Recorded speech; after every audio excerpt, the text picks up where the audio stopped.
Welcome. In front of me is a Google Pixel 5a, and today I will show you how you can boot this device into safe mode.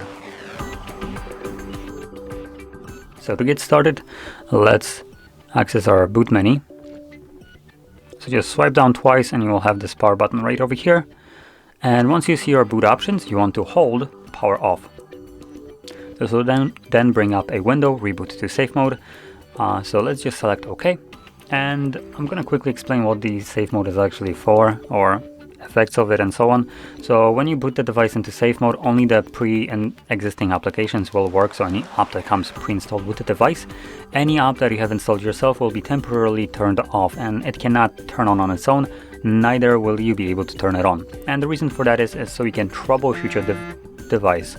So if you have some kind of problem with it, where some app is just preventing you from using your device in a normal manner, then booting it into safe mode should resolve that problem. And from here you can, for instance, get rid of this application if you couldn't before. Now when you boot up into safe mode, you can see we have this little watermarking right here, safe mode. Also the device automatically puts itself into airplane mode. And let's see, do we have any kind of apps that I can showcase? Nope, it looks like there is no apps that I can showcase that are turned off. They will appear as a monochrome application on your home screen, and only on your home screen. If you just pull up and you have some installed apps, they will not be even visible right here. So you can only see them if they are on your home screen, like somewhere right here or on one of the pages, or by going to settings and in their apps. So if you go into settings and apps, you will see them right here in the list, so you can get rid of them that way.